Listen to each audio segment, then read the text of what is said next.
The city was folding into night, its skyline glowing with scattered neon signs and yellowed street lamps.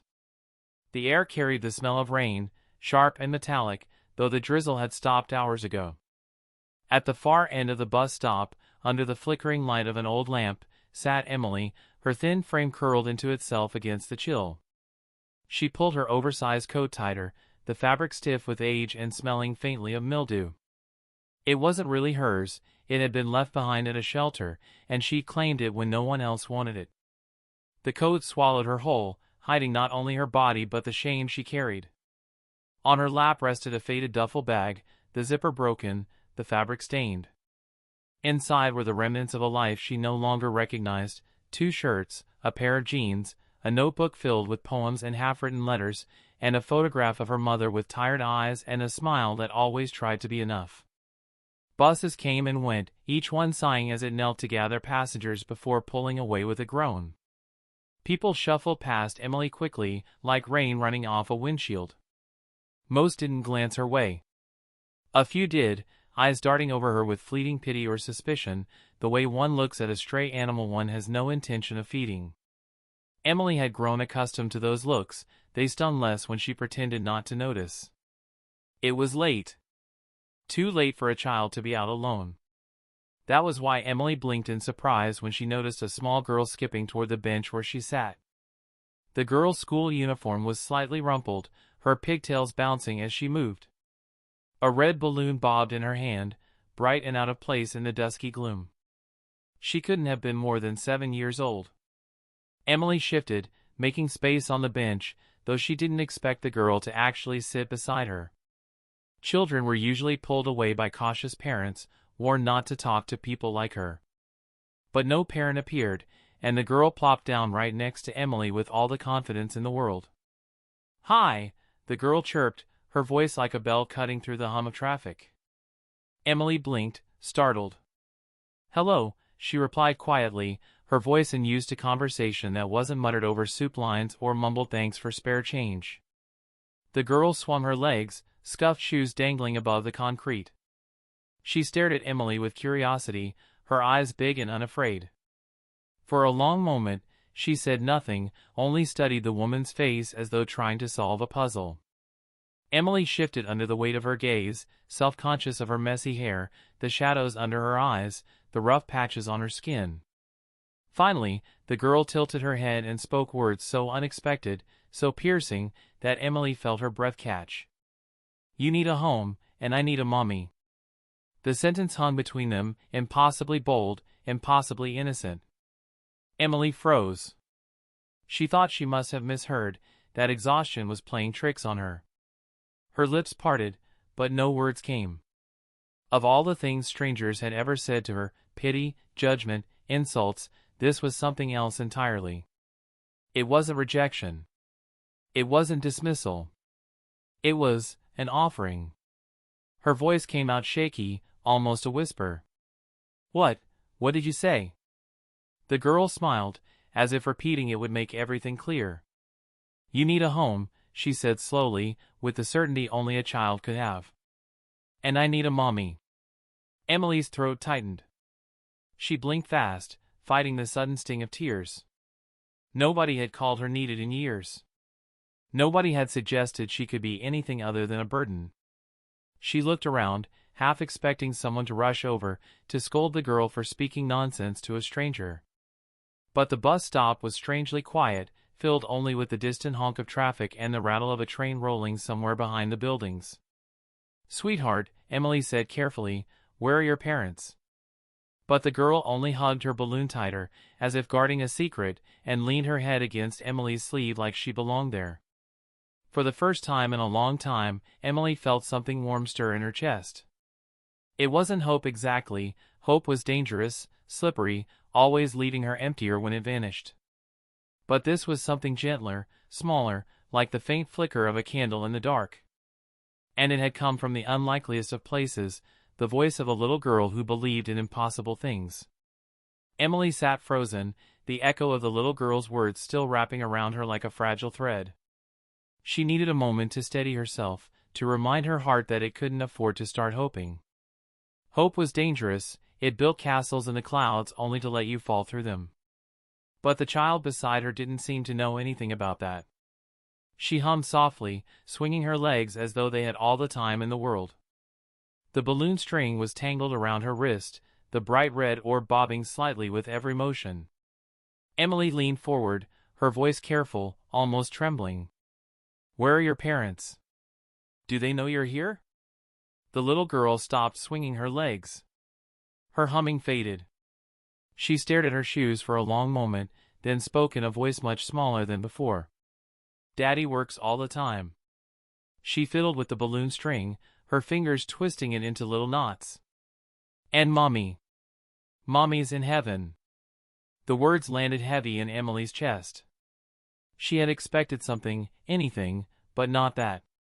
For a fleeting second, her own memories threatened to drown her, her mother's warm hand against her forehead when she was sick, the lullabies sung in a voice thin with illness, and the hollow silence when cancer finally claimed her. The grief she had buried beneath years of survival stirred restlessly. "I'm sorry," Emily whispered, her throat tight. She wanted to reach out, to comfort, but her hands remained clenched in her lap. She wasn't sure if she remembered how to give comfort anymore. The girl, however, didn't linger on sorrow the way adults did. She lifted her chin, brushed away the heaviness with a resilience only children possessed, and asked cheerfully, "What's your name?" Caught off guard, Emily blinked. "Emily." The girl's face lit up. "I'm Lily." She said it proudly, as though her name was a badge of honor. "Now we're not strangers." Emily almost laughed at the simplicity of it. To a child, names were enough to bridge any gap. "Emily," Lily repeated, testing the sound of it like a new song. Then, with the same blunt honesty as before, she added, "You look sad." Emily's smile faltered. She had grown so used to hiding behind silence, behind lowered eyes and hunched shoulders, that she forgot sadness leaked out no matter how hard you tried to mask it. "Do I?" she asked softly. Lily nodded. "But you'd be happy if you were my mommy." The words struck Emily harder than she expected. She laughed shakily, the sound carrying both disbelief and heartbreak. "That's very sweet of you, Lily. But I don't even have a house." "Then we'll find one." Lily said it with such conviction that Emily was momentarily speechless. There was no hesitation in her voice, no awareness of the impossibility of what she was suggesting. To Lily, it was as simple as searching for a lost toy, you just kept looking until you found it. Emily wanted to tell her that life didn't work like that. That houses weren't hiding places waiting to be discovered, but things bought with money she didn't have, jobs she couldn't get, chances she was rarely offered.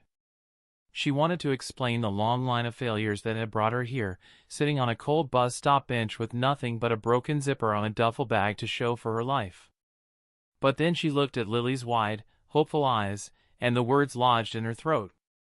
She didn't want to crush that light. So instead, she whispered, "Maybe." Lily's face bloomed into a grin. "See? That means yes." Emily chuckled, though her eyes stung. She found herself studying the girl more closely now, the way her pigtails were coming undone, the way her small hands clutched the balloon like it was treasure, the way she leaned toward Emily with a trust that felt both fragile and fierce. "What about your daddy?" Emily asked gently. "Wouldn't he miss you if you had a new mommy?" Lily's smile dimmed, her gaze dropping again. "Daddy loves me," she said, but there was hesitation in her voice, as though she were reciting something she was supposed to believe. "But he's always gone. He says work is important." The balloon wavered as her grip loosened. "Sometimes I eat dinner by myself. Sometimes I tuck myself in."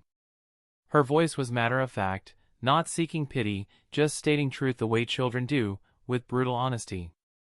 Emily's chest ached.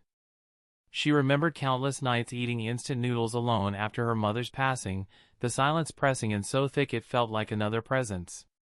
She remembered wishing someone, anyone, would sit with her, just so she wouldn't feel invisible. "You're very brave, Lily," Emily said softly. Lily looked up, her eyes brightening again. "And you're very lonely, Emily."